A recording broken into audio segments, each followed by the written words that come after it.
اعوذ باللہ من الشیطان الرجیم بسم اللہ الرحمن الرحیم رب اشرح لی صدری ویسر لی امری واحلل عقدۃ من لسانی یفقہوا قولی ربی زدنی علما۔ بسم اللہ الرحمن الرحیم۔ سورہ نساء انشاءاللہ آج سے شروع کر رہے ہیں۔ قرآن کی چوتھی صورت ہے اور ترتیب نزول میں یہ 92 نمبر صورت ہے۔ ابھی تک جتنا قرآن ہم نے پڑھا ہے الحمدللہ یہ تو ایک آپ سمجھیں کہ ایک بنیاد ڈالی جا رہی تھی۔ سورہ فاتحہ، سورہ البقرہ، پھر سورہ آل عمران، یہ پوری اسلامی شریعت کی آپ سمجھیں ایک بنیاد ہے۔ ان بنیادوں کے اوپر پوری شریعت ایک بلڈنگ کی طرح کھڑی ہوئی ہے۔ اس کے آگے جو قرآن آ رہا ہے اس میں بہت اسپیسیفک احکامات ہوں گے، جیسے اس سے آپ اندازہ لگا لیں کہ جب پوری شریعت سمجھا دی گئی اللہ تعالیٰ کی طرف سے، یہ بات سامنے آ گئی کہ اللہ توحید کیا ہے، رسالت کیا ہے، جہاد فی سبیل اللہ، انفاق فی سبیل اللہ، اس کے بعد حضرت آدم کا بیان، حضرت ابراہیم کا بیان، حضرت موسیٰ کا بیان، بنی اسرائیل کا بیان، یہ ساری باتیں آپ سمجھیں کہ ایک انٹروڈکشن قرآن نے ہمیں دے دی ہے۔ اب جب ہم آگے بڑھیں گے قرآن میں، اور جو آج کل جو دن ہے، جیسے ہم رمضان کی طرف بڑھ رہے ہیں، تو ہم زیادہ میرے سپیڈ سے اس طرح نہیں کہ آپ کو سمجھ نہ آئے، لیکن چونکہ ایک بنیاد بنا دی گئی ہے، آپ میں سے جن لوگوں نے سورہ الفاتحہ، سورہ البقرہ اور سورہ آل عمران نہیں سنے ہیں، میرا مشورہ آپ کو یہ ہے کہ آپ وہ سن لیں اس سے پہلے کہ ہم اپنا یہ سبق شروع کریں جو ہم آگے اب پڑھ رہے ہیں، کیونکہ اب ذرا سپیڈ بھی بڑھ جائے گی اور والیوم بھی بڑھ جائے گا پڑھائی کا، اور ہم کوشش کریں گے انشاءاللہ کہ ہم ایک قرآن کی ایک تکمیل ہم رمضان میں کر سکیں۔ سبق بھیجنے میں بہت بے قاعدگی ہوئی ہے اور اس کے لیے میں معذرت خواہ ہوں، لیکن جو اس وقت دنیا کے حالات چل رہے ہیں، اللہ کے رحم سے اور اللہ کے فضل سے اللہ ہمیں اس مرحلے سے گزار دے، میرے لیے خاصا مشکل ہوتا ہے آپ کے ساتھ یہ نشست کرنا۔ تو بس بہت دعا کریں کہ اللہ وقت میں برکت ڈالے اور اللہ ہماری یہ کوشش قبول کرے، اور ہمارا یہ ارادہ احسن طریقے سے اللہ تعالیٰ قبول کرے کہ ہم رمضان میں ایک تکمیل کر لیں۔ سورہ نساء جو ہے بیسیکلی نام سے پتہ ہے کہ یہ عورت کی صورت ہے، اور اس کے بارے میں مختصر بیک گراؤنڈ میں آپ کو بتاؤں گی۔ سب سے پہلے تو اس سے پہلے جو کتابیں ہیں جیسے بائبل ہے اور آپ کی انجیل ہے اور زبور کے جو چند صحیفے اور چند حصے جو موجود ہیں اس وقت دنیا میں، کسی بھی صحیفے میں عورت کے لیے ڈیڈیکیٹڈ کوئی چیپٹر نہیں ہے۔ یہ آپ ذہن میں رکھیں کہ جو آزادی نسواں کی جو تحریکیں چلانے والے ملک ہیں اور جو مذاہب ہمیں یہ بتاتے ہیں کہ اسلام میں عورتوں کی حق تلفی کی گئی ہے اور عورت کو کم عقل اور کن ذہن سمجھا جاتا ہے، یہ وہ مذاہب ہیں جو یعنی اسلام کے بعد فرانس میں ان کے جو پاپا تھے، پوپ جو تھے ان کے، انہوں نے وہاں پر ایک بہت بڑی کانفرنس کی تھی صرف اس بات پہ لوگوں کو کنونس کرنے کے لیے کہ عورت جو ہے یہ دراصل انسان ہے ہی نہیں، اور اصل انسان جو ہیں یہ مرد ہیں۔ عورت کی مثال ایک جانور کی ہے، جیسے ایک گائے یا بکری جسے انسان یعنی مرد استعمال کرتے ہیں، تو ان کا تو اپنا یہ حال تھا۔ اور پھر یہ ہمیں یہ کہتے ہیں کہ آپ عورتوں کے حقوق مارتے ہیں اور آپ عورت کو کمتر سمجھتے ہیں اور آپ عورتوں کے ساتھ زیادتی کرتے ہیں جو مسلمان ہیں۔ تو مجھے بہت دکھ ہوتا ہے، اور میں یہ چاہوں گی کہ اس صورت کے توسط سے میں آپ کو اتنا سمجھا دوں کہ دین اسلام تو وہ دین ہے جس نے عورت کو وہ مقام دیا ہے جو اس سے پہلے کسی دین میں نہیں دیا گیا، اور کسی بھی دنیا کے فلسفے میں عورت کو وہ مقام نہیں دیا گیا جو قرآن نے۔ اور ظاہر ہے کہ عورت اور مرد کا خالق جو اللہ ہے، اس نے جو جگہ عورت کی بتائی ہے مسلمانوں کو، اس سے بہتر کہیں پر بھی نہیں ہے۔ تو آپ نے بہت غور سے یہ صورت سمجھنی ہے، اور آپ نے آگے ہمیشہ جب آپ کوٹ کریں گے تو انشاءاللہ آپ کے پاس بڑے مضبوط دلائل ہوں گے جو اللہ کی طرف سے ہمیں ملے ہیں۔ اب یہ اور اس میں بہت انقلابی احکامات ہیں، جیسے جیسے ہم آگے بڑھیں گے میں آپ کو وہ بتاتی جاؤں گی جو بھی اس میں شریعت کے احکامات ہیں، خاص طور پہ عورت کے حوالے سے۔ اچھا، سورہ آل عمران جہاں ختم ہوئی ہے کہ یا ایھا الذین آمنوا صبروا وصابروا ورابطوا واتقوا اللہ لعلکم تفلحون، یہ آخری آیت تھی اس کی۔ تو سورہ نساء جو ہے وہ اسی ربط میں شروع ہو رہی ہے. وہاں پر یہ ہے کہ واتقوا اللہ لعلکم تفلحون. اب یہاں پہ یا ایھا الناس سے بات شروع ہو رہی ہے. وہ یا ایھا الذین آمنوا آخری آیت جو تھی ایمان والوں کے لیے حکم تھا. اب ایک عمومی حکم ہے پوری انسانیت کو. یا ایھا الناس اتقوا، اے لوگو، اے عام لوگو، ڈرو اللہ سے، ربکم، تمہارے رب سے، تمہارے وہ اس رب سے جو نشو و نما کرنے والا ہے، جو تربیت کرنے والا ہے، جو تم کچھ بھی نہیں تھے اور اس نے تمہیں وہ بنایا جو تم ہو، اور تمہیں آخر تک لے کے جانے والا اور پھر تمہارا حساب کرنے والا ہے. اس رب سے ڈرو، الذی، وہ جو، خلقکم، تمہیں اس نے پیدا کیا، من نفس واحدہ، ایک جان سے. یہ نفس واحدہ جو ہے یہ ایک انسان بھی ہو سکتا ہے جیسے حضرت آدم ہے، یا یہ ایک سیل بھی ہو سکتا ہے، ایک خلیہ بھی ہو سکتا ہے. یعنی اللہ نے تخلیق کی ایک زندہ چیز سے. خلقکم من نفس واحدہ. اور ہمیں پتہ ہے کہ سائنس اپنی پوری کوشش کے باوجود جاندار نہیں پیدا کر سکی. وہ جاندار خلیے کے مختلف حصے بنا سکتے ہیں، شاید وہ ڈی این اے بنا سکتے ہیں، لیکن ایک جاندار خلیہ آج تک، اب جب میں آپ سے بات کر رہی ہوں، آج تک سائنس نے ایک جاندار خلیہ نہیں بنایا. جس نے تمہیں پیدا کیا ایک جان سے، وَخَلَقَ مِنْهَا، اور اس نے پیدا کیا اس میں سے، زوجہا، اس کا جوڑا. تو نہ صرف اس نے وہ ایک جان پیدا کی بلکہ اس نے اس کا جوڑا بھی پیدا کیا. وَبَثَّ مِنْهُمَا، اور پھیلائے ان دونوں میں سے، رِجَالًا كَثِيرًا، بہت سے مرد، وَنِسَاءً، اور عورتیں. وَاتَّقُوا اللَّهَ، اور اللہ سے ڈرو. الَّذِي، وہ ذات، تَسَاءَلُونَ، تم مانگتے ہو آپس میں، بھی، اس کے نام پر. یہ تساءلون جو ہے تم سوال کرتے ہو یا تم مانگتے ہو یا تم ڈیلنگ کرتے ہو. والارحام، اور رحم کے رشتے. تو اس اللہ سے ڈرو جس کے نام پر تم آپس میں بھی رشتے بناتے ہو، اور رحم کے رشتے تو اسی نے بنائے ہیں. اب رحم کے رشتے کے علاوہ وہ کون سا رشتہ ہے جو ہم بناتے ہیں؟ وہ نکاح کا رشتہ ہے، وہ عقد ہے. مرد اور عورت کے درمیان جو رشتہ اس دنیا میں میاں بیوی کا ہے وہ ہم اللہ کے نام پر بناتے ہیں. یہ جو آیات میں آپ کے سامنے پڑھ رہی ہوں یہ نکاح کے خطبے میں پڑھی جاتی ہیں. تو تم اس اللہ سے ڈرو جس کے نام پہ تم دنیا میں بھی رشتے بناتے ہو، اور تم واحد جو دنیا میں ایک رشتہ بناتے ہو، باقی رشتے تمہارے تو اللہ نے بنائے ہیں. تمہارے ماں باپ، بہن بھائی، سب اللہ نے بنائے ہیں. تمہاری اولادیں وہ رحم کے رشتے ہیں، اور اس کے علاوہ بھی جو رشتے ہیں وہ تم اللہ کے نام پر بناتے ہو. ان اللہ، بے شک اللہ، کان علیکم رقیبا، وہ تم پر نگہبان ہے، وہ تمہیں دیکھنے والا ہے. اگر ہم صرف یہ ایک بات یاد رکھیں کہ اللہ دیکھنے والا ہے تو ہمارے اعمال کس قدر مختلف ہوں گے. اب جب عورتوں کا چیپٹر شروع ہوا ہے، سورہ نساء ہے، ٹھیک ہے جی. پہلا حکم اس میں کیا ہے؟ وَآتُوا الْيَتَامَى، اور یتیموں کو دے دو، اموالہم، ان کے مال. تھوڑا سا ذہن کھول کر سوچیں کہ جب عورت کا چیپٹر چل رہا ہے، اور ابھی میں نے بڑی آزادی نسواں کی بڑی باتیں کی ہیں آپ کے سامنے، تو یتیموں کا حکم دیکھیں جی. عورت سب سے کمزور اور بے بس عورت جو ہے معاشرے کی، وہ کون ہے؟ وہ ایک بیوہ عورت ہے. تو اللہ، ظاہر ہے یہ اللہ کا کلام ہے. جس ترتیب میں اللہ بات کر رہا ہے اور جس ترتیب میں اللہ سمجھا رہا ہے اس کا سمجھنا بہت ضروری ہے کہ اگر عورت کو آپ نے معاشرے میں ایک جگہ دینی ہے، ایک مقام دینا ہے، تو سب سے پہلے تو اپنے معاشرے کی سب سے بے بس عورت کا آپ نے انتظام کرنا ہے. اور وہ سب سے بے بس عورت جو ہے معاشرے کی، اس کی سب سے بڑی مجبوری کیا ہے؟ اس کی سب سے بڑی مجبوری اس کے بچے ہیں جو یتیم ہیں، یعنی جن کے باپ نہیں ہیں. وَآتُوا الْيَتَامَى أَمْوَالَهُمْ، اور ان یتیم بچوں کی سب سے بڑی ضرورت کیا ہے؟ مال ہے. ان کو معاشرے میں ایک عزت دار زندگی گزارنے کے لیے سب سے زیادہ جس چیز کی ضرورت ہے وہ مٹیریل ویلتھ ہے. ان کے پاس پیسہ ہونا چاہیے کہ وہ ایک اچھی جگہ رہ سکیں، اچھا کھا سکیں، اچھا پی سکیں، اچھی تعلیم حاصل کر سکیں. تو سب سے ضروری بات یہ ہے کہ معاشرے کے اوپر جو اللہ نے ایک ذمہ داری رکھی ہے وہ یتیموں کی اور بیواؤں کی کفالت کی ہے، اور ان کی حق تلفی سے روکنا پورے معاشرے کی ذمہ داری ہے. پہلا حکم ہے کہ یتیموں کو ان کے مال دے دو. وَلَا تَتَبَدَّلُوا الْخَبِيثَ، اور نہ تم بدلو خبیث، گندگی کو، بالطیب، پاک سے. یعنی اگر تم نے ان کے مال کھا لیے تو یہ خباثت ہے، یہ گندگی ہے، یہ غلاظت ہے.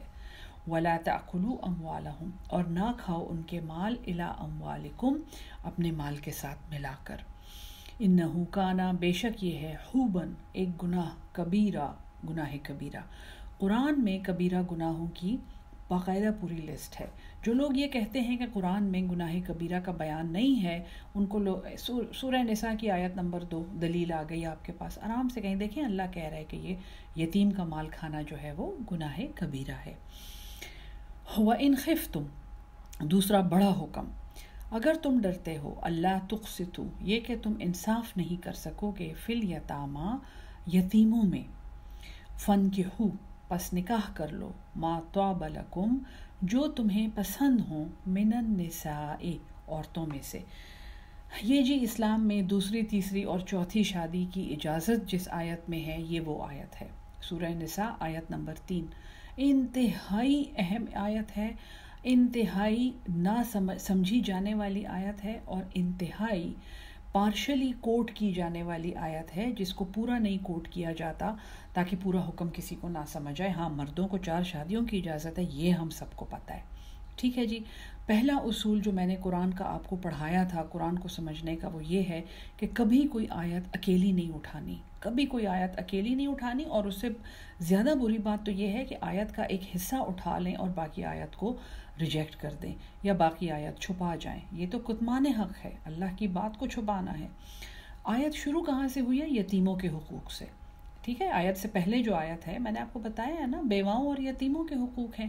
اس کے بعد آیت نمبر 3 میں اللہ کہتا ہے اگر تم ڈرو کہ تم انصاف نہ کر سکو گے یتیموں کے ساتھ، تو اگر یتیم تمہاری کفالت میں ہیں یا تمہارے معاشرے میں ہیں اور تم ان سے انصاف نہیں کر سکتے، تم سمجھتے ہو کہ ان کا حق مارا جائے گا، فانکحوا، پس نکاح کر لو۔ اب یہ نکاح کس سے کرنا ہے؟ کیا یہ یتیم تو بچہ بھی ہو سکتا ہے، اس سے تو نکاح نہیں ہو سکتا، یہ نکاح کس سے ہو رہا ہے؟ ذرا اپنے ذہن پہ زور دیں۔ یا تو یہ نکاح یتیم سے ہو رہا ہے، یتیم جو، اور پھر ان میں بھی اسپیسیفک ہیں، یعنی کہ بالغ یتیم لڑکیاں، تو اگر یہ نکاح یتیم لڑکیوں سے ہوتا تو اس کے ساتھ احکامات ہوتے، لیکن یہ نکاح اب کس سے ہو رہا ہے؟ ما طاب لکم، جو تمہیں پسند ہوں، من النساء، عورتوں میں سے۔ یہ کون سی عورتیں ہیں؟ یتیموں کے ساتھ کون سی عورتیں معاشرے کی کفالت میں آئی ہیں؟ یہ بیوائیں ہیں۔ اللہ کے احکامات سمجھنے کے لیے دل اور دماغ اور ادراک اور ذہن کھول کے سمجھنے کی کوشش کریں۔ یہ ہرگز یہ بات نہیں ہے کہ آپ اپنی بیوی سے بور ہو گئے ہیں تو اب آپ کسی سے بھی دوسرا نکاح کر سکتے ہیں۔ یہ دوسری شادی کا حکم ہے، دوسری، تیسری اور چوتھی شادی کا حکم ہے معاشرے میں، اور حکم شروع جو ہے، حکم سے پہلے کی آیت یتیموں کے حقوق کے بارے میں ہے، ان کا مال نہیں مارنا، ان کی کفالت کرنی ہے۔ یہ وہ فرد ہیں معاشرے کے جن کے بارے میں حضور صلی اللہ علیہ وسلم نے کہا ہے کہ یتیم کے کفالت کرنے والا قیامت میں مجھ سے ایسا قریب ہوگا جیسے میری یہ 2 انگلیاں۔ اور پھر آپ نے یہ کہا کہ جب یتیم کے سر پر تم شفقت سے ہاتھ رکھو تو جتنے بال تمہارے ہاتھ کے نیچے ہیں، اتنی حسنات، اتنی نیکیاں تمہارے لیے لکھی جاتی ہیں۔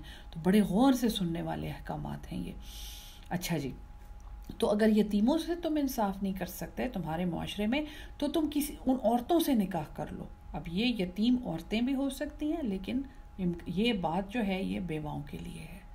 تو پہلی بات تو مرد حضرات کان کھول کے سن لیں کہ دوسری شادی کی اجازت اس شرط پہ دی گئی ہے کہ ایک بیوہ کے ساتھ کسی کو اکوموڈیٹ کرنے کے لیے، کسی کا حق ادا کرنے کے لیے، کسی کا حق مارنے کے لیے آپ نکاح نہیں کر رہے، آپ کسی کو حق دلانے کے لیے ان سے نکاح کر رہے ہیں۔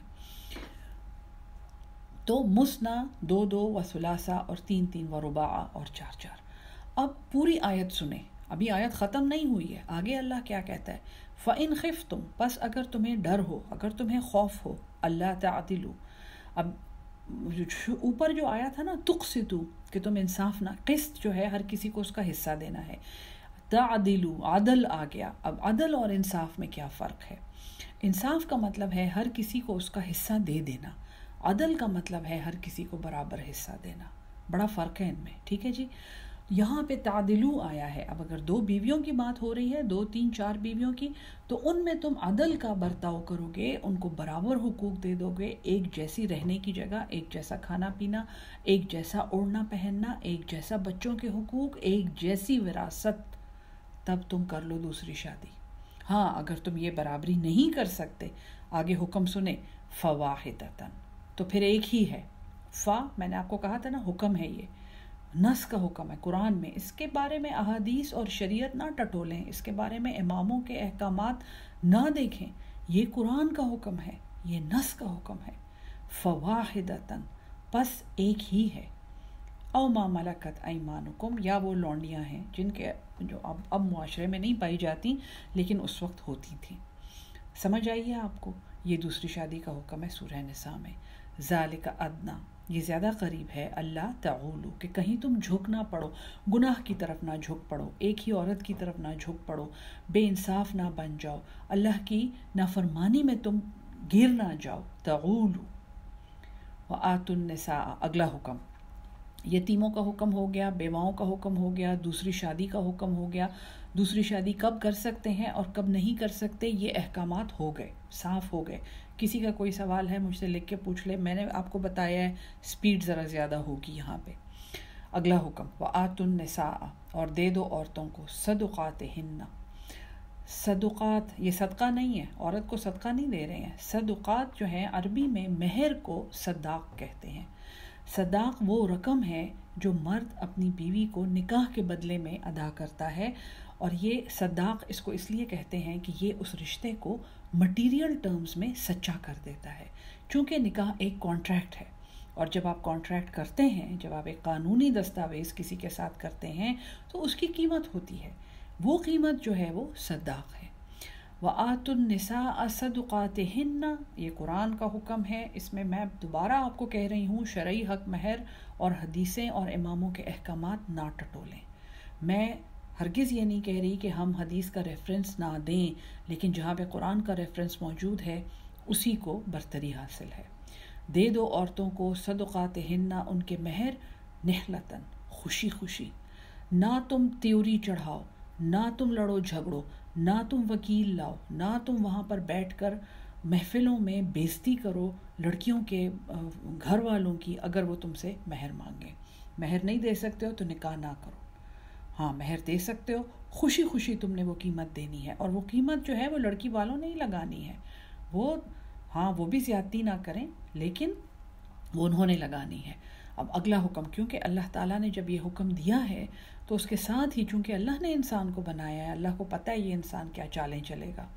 فَإِن تِبْنَ لَكُمْ، پس اگر وہ خوشی سے چھوڑ دیں، لکم تمہارے لیے، عن شیء منہ، اس میں سے کچھ بھی چیز، کون چھوڑ دیں ہیں؟ وہ عورتیں جس سے نکاح ہونے والا ہے، اگر وہ خود چھوڑ دے، منہ نفساً، اپنے دل سے، سبحان اللہ، اللہ نے کوئی شک کی کوئی درز نہیں چھوڑی، اپنے دل سے وہ اسے خوشی خوشی چھوڑ دیں۔ نکاح نامے میں کاٹا نہ لگاؤ، نکاح نامے میں یہ نہ لکھو کہ بچی لڑکی دلہن مہر معاف کر چکی ہے، یہ منافقت ہے، سب سے نچلے گڑھے میں جا کے گرنا ہے دوزخ کے۔ اگر وہ خود معاف کرتی ہیں، فَكُلُوهُ، تو اسے کھاؤ، ہنیًا مَرِیًّا، خوشی خوشی، خوشگوار، یہ ایک خوشخبری ہے تمہارے لیے، یہ اس عورت کی نیکی ہے جس کو تمہیں انجوائے کرنے کی اجازت ہے۔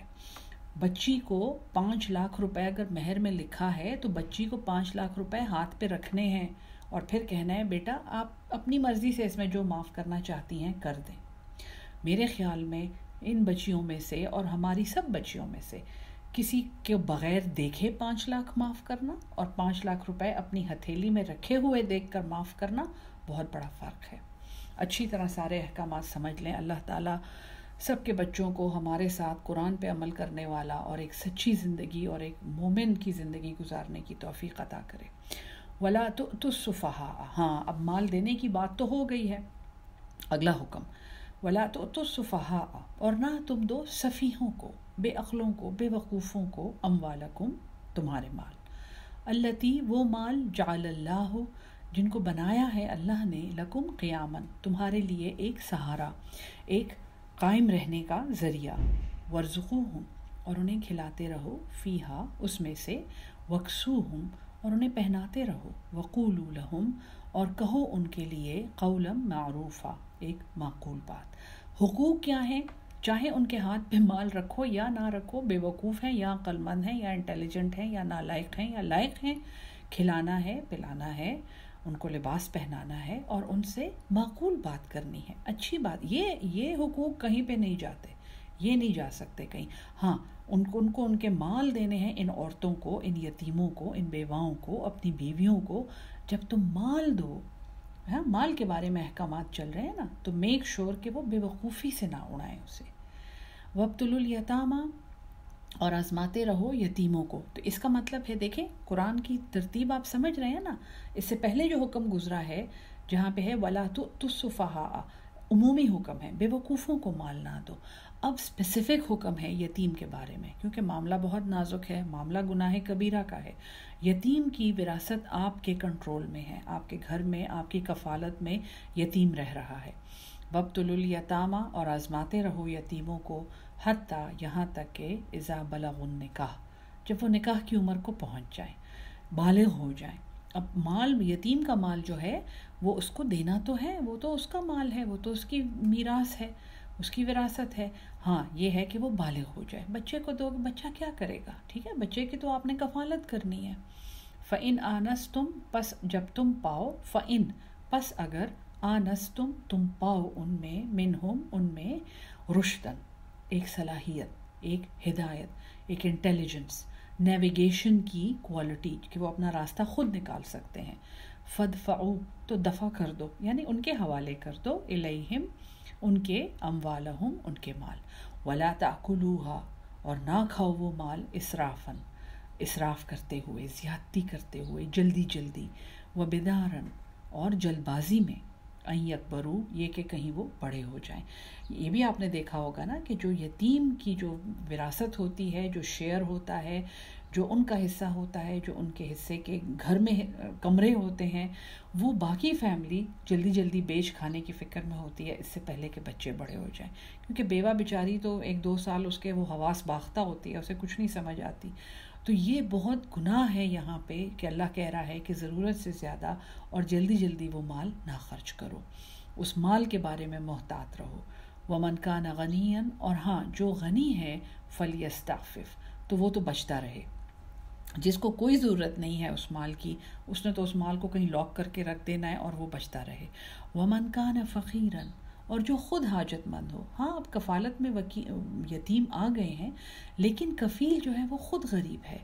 فَلْيَأْكُلْ تو وہ کھائے، بالمعروف دستور کے مطابق جتنا ضروری ہے. اور ظاہر ہے یتیم کو مینٹین کرنے کے لیے جتنا ضروری ہے وہ اتنا ضرور خرچ کرے.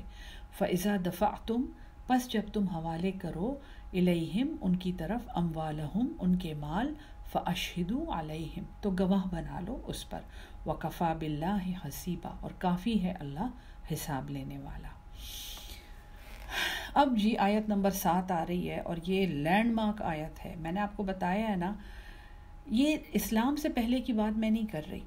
یعنی کہ جب آپ سمجھیں جب یہ صورت دنیا میں آئی ہے، ٹھیک ہے جی، ابھی دنیا اس سے پہلے، اس حکم سے پہلے کی دنیا ہے اور ایک اس حکم کے بعد کی دنیا ہے. یہ وہ آیت ہے جہاں سے میرا یہ خیال ہے کہ آزادی نسواں کی اصل تحریک دنیا میں شروع ہوئی ہے. کیونکہ اس سے پہلے میں آپ کو یورپ کے تو تماشے بتا چکی ہوں جاہلوں کے. یہود میں عورت کو ایک گندا جانور سمجھا جاتا تھا، ایک گندی مخلوق سمجھا جاتا تھا جو صرف بچے پیدا کرنے کے لیے تھی.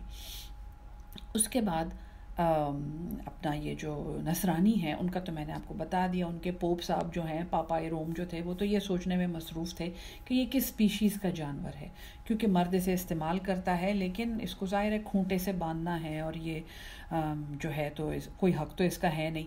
اب وہ جو عورت ہے اس معاشرے کی، عرب معاشرے میں کیا تھا کہ عورتیں زینت سمجھی جاتی تھیں، خوبصورتی سمجھی جاتی تھیں، بیچی اور خریدی جاتی تھیں.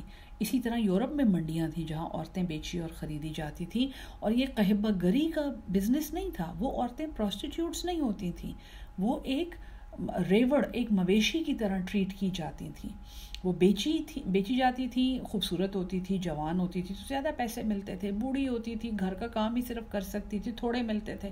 جب بالکل بوڑھی ہو جاتی تھی، ڈھل جاتی تھی، تو گھروں سے نکال کے پھینک دی جاتی تھی.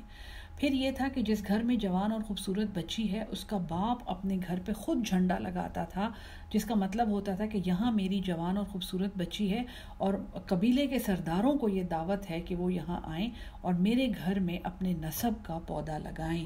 یہ میں آپ کو عرب معاشرے کی کہانی سنا رہی ہوں، استغفر اللہ۔ تو یہ ان کے لیے خوشی کی بات تھی کہ معاشرے کے سردار آ کے ان کی بچی کے ساتھ یا بہن کے ساتھ رنگ رلیاں منا رہے ہیں اور ان کا بچہ جو ہے وہ اس گھر میں پیدا ہو رہا ہے۔ استغفر اللہ استغفر اللہ۔ میں کہتی ہوں اس عورت کو اسلام نے نجات دی ہے اور اسی اسلام کو آج یہ عورت برا کہہ رہی ہے۔ تو یہ آیت آپ نے غور سے سننی ہے، انشاءاللہ آج اس پہ سبق ختم کریں گے۔ للرجال، مردوں کے لیے، نصیب، ایک حصہ ہے، مما ترک الوالدان، جو چھوڑا ان کے ماں باپ نے، والاقربون، اور قرابت داروں نے۔ یہ سارے وراثت جو ہے حضرت آدم کے زمانے سے میراث چل رہی ہے، وہ فوت ہو گئے، بچوں کو مل گئی، ان کو ان کا حصہ مل گیا۔ وللنساء، یہ وہ انقلاب ہے جسے پوری دنیا میں ایک زلزلہ آ گیا تھا، یعنی یورپ تک اس آیت کی گونج گئی ہے اور یورپ میں لوگوں نے یہ کہا ہے کہ جزیرہ عرب میں ایک پیغمبر آیا ہے جو یہ کہتا ہے کہ عورت کا وراثت میں حصہ ہے۔ ہند میں، بر صغیر پاک و ہند میں، ہندوستان یعنی ہندو جو بھی ان کے وہ مذہبی رہنما ہوتے تھے، پیشوا ہوتے تھے، انہوں نے یہ کہا کہ عرب میں ایک اوتار آیا ہے جو یہ کہتا ہے کہ بیٹی کا وہی حق ہے جیسا بیٹے کا ہے۔ تو یہ آیت جو ہے نا، یہ پوری دنیا میں ایک انقلاب لے کے آئی ہے، بالکل جس طرح لا الہ الا اللہ کا ایک کلمہ تھا جس سے ایک زلزلہ آ گیا تھا۔ ہر پیغمبر نے جب یہ کلمہ بولا ہے تو ایک زلزلہ آیا ہے۔ آپ سمجھیں کہ دنیا کی معاشرتی زندگی میں جو زلزلہ اسلام نے پیدا کیا وہ اس آیت سے آیا ہے۔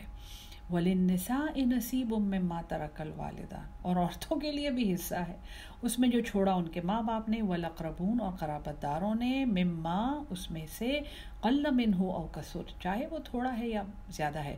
یہ نہیں کہ مالدار مر گیا تو اس کی بیٹی کو ملے گا، غریب مر گیا تو نہیں ملے گا، جی نہیں۔ وراثت کی تقسیم جو ہے وہ اسی طرح ہونی ہے، امیر اور غریب سب کی، اور وہ آگے اللہ نے سمجھایا ہوا ہے میتھمیٹکس میں۔ نصیبا مفروضہ، یہ فرض ہو گیا، نص کا حکم ہے، ٹھیک ہے۔ نص میں بار بار کہہ رہی ہوں نا، نص کا مطلب ہے ڈائریکٹ قرآن میں حکم موجود ہے۔ تو نصیباً یہ ایک حصہ ہے، مفروضہ فرض کیا ہوا۔ وَإِذَا حَضَرَ الْقِسْمَةَ، اور ہاں جب حاضر ہوں تقسیم کے وقت، یہ اگلی بات، چونکہ میں نے آپ کو کہا کہ وہ آخری آیت ہے، لیکن ایسا کرتے ہیں کہ ایک دو آیتیں اس کے ساتھ پڑھ لیتے ہیں اس آیت کو سمجھنے کے لیے۔ جب تقسیم کے وقت موجود ہوں اولو القربہ، رشتہ دار، والیتامہ، اور یتیم، والمساکین، اور مسکین، فارزقوہم منہ، تو انہیں کھلا دو اس میں سے، وقولوا لہم، اور کہو ان کو، قولا معروفا، ایک اچھی بات۔ تو تقسیم کے وقت یہاں پہ ایک بڑی امپورٹنٹ بات میں نے آپ کو سمجھانی ہے، یہاں پر میں میرے خیال میں سبق ختم کرتے ہیں، ذرا ٹائم لگے گا۔ اسلام مسلمان میت کے حقوق کیا ہیں؟ کیا کسی میں سے آپ کو یہ پتہ ہے جب ایک مسلمان فوت ہو جاتا ہے تو میت کے حقوق کیا ہیں؟ کیونکہ ہم قرآن پر عمل کیسے کریں یہ پڑھ رہے ہیں۔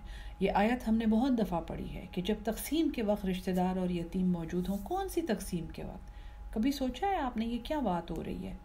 تقسیم کے وقت کا مطلب ہے جب مسلمان فوت ہو گیا تو پھر اس کی میراث جو ہے وہ فوراً تقسیم کرنی ہے۔ یہاں سے ہمیں پتہ چلتا ہے کہ مسلمان میت جو ہے، مومن جب فوت ہو جاتا ہے تو اس کا ایک بڑا حق اپنے رشتہ داروں پر یہ ہے کہ وہ فوراً اس کی میراث کو، اس کی وراثت کو تقسیم کر دیں۔ جو وہ پیچھے چھوڑ کے گیا ہے اس نے آگے اس کا حساب دینا ہے، اس سے پہلے کہ اسے قبر میں سونپا جائے اور وہاں کا حساب شروع ہو، یہ وراثت جو ہے اس کا ٹھکانے لگانا بہت ضروری ہے۔ تو مسلمان میت کے حقوق ہمیں پتہ ہونے چاہیے۔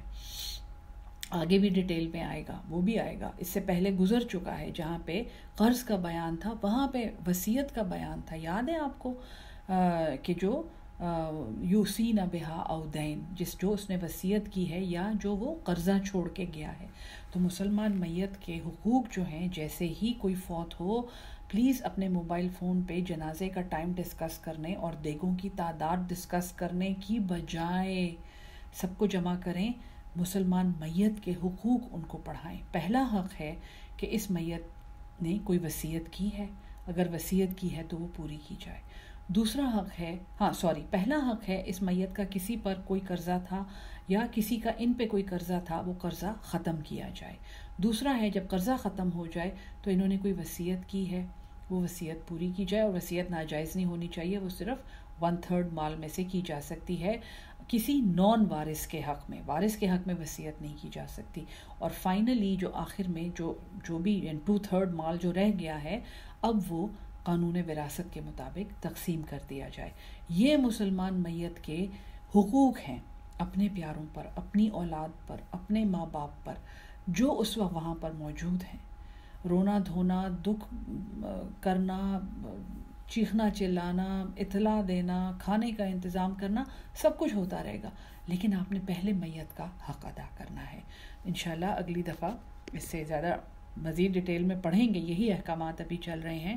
اللہ تعالی ہم سب کو قرآن پہ عمل کرنے والا اور عمل کر کے آگے پہنچانے والا بنا دے، آمین ثم آمین۔